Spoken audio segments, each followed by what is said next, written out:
Tuta lang daw ng China si Digong, kaya pinagsisihan niya nga raw.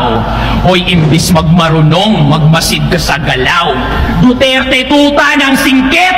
O sige na, edi wow, basta pag kayo ng incheck, huwag kayong lilipat ng Davao.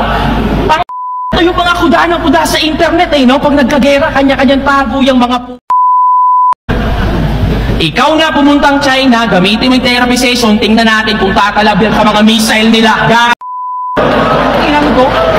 Duterte, DDS daw, Davao Death Squad. Ano?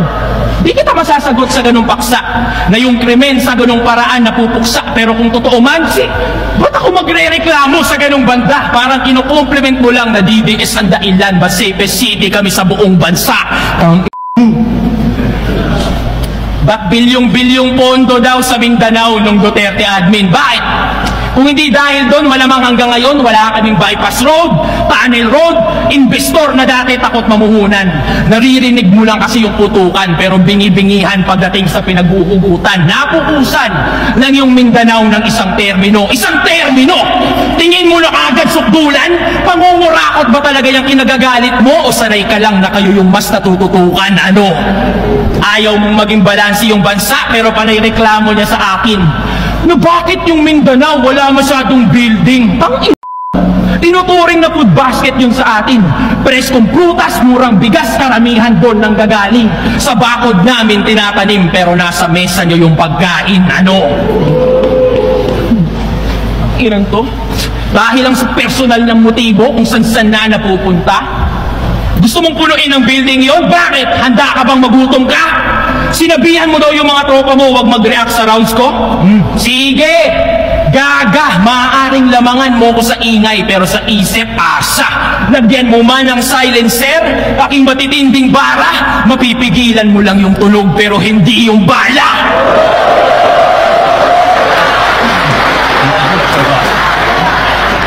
Pero kahit anong pangit ng yung bunganga, wala kang narinig na nilait ko yung politiko mo doon ka sa akin humanga. Kanya-kanya tayo ng pinagdaanan. Ba't kita didiktahan sa kung ano ang tama? Walang nananalo sa gantong debate pero talo yung walang pangunawa. Tandaan mo yan. At doon tayo nagkakapareha. Parehong merong hinaing, pareho din na may reklamo. Pero di sapat yung piling lang edukado. Dapat danas mo yung hirap ng mga tao. Ngayon tapos ka na, pakisabi din sa iyong amo, galing pa ng DDS, ikay malinis rin ang bao. Judges.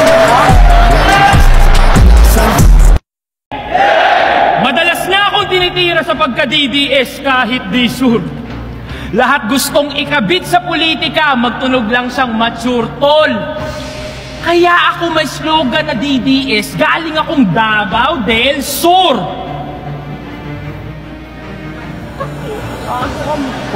Kaya nung mga kayo ni Baste. Baste, nakita yung mga post niya ng Pebrero? Pinagmumura pa kami ni Mayor Baste, ba't binabahado yung Davao, sabi na itong putapete. Hoy! Carmen at Panabo yung binaha. Anyari nun sa fact check yung sinasabi? Iba yung mayor ng Davao del Norte, isisisi mo pa rin sa Duterte? Barado yung banyo ng kapitbahay mo, ba't di mo binuhusan yung tae? Ang ina, pasensya sa term, pero capital B-O-B-O. Ang ina yung Davao nilipat sa Davao del Norte, ang bugok mo kasi. Kami yung nayayanig sa mali-maling linya na iyong pinagsasabi nang dahil sa kanyang fault line na usog yung geography. Holy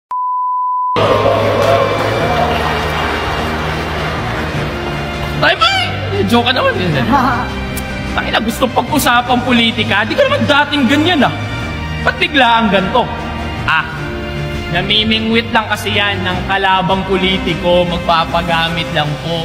Walang kahit anong wordplay ang masasakit pag reality na nanlait sa iyo na dati tinitira mo lang yung gobyerno pero politiko din pala magpapalamon sa pride mo. Ano?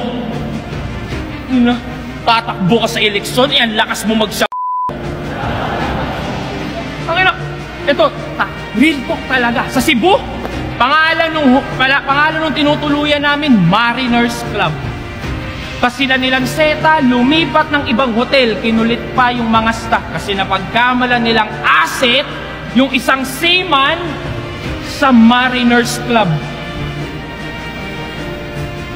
Seaman niya, no? Mariners Club. Malamang apartment niya yun. Hello? Noong seaman na nasipat, nagsisibit-bitan mga bag, nasalisihan lang ng seaman, nagsibatan kaagad. 7 na yung nabanggit dahil sa niyang alanganin. 7 Cs na nga yun, par. Walang bato kang alalahanin. Ano ka ba?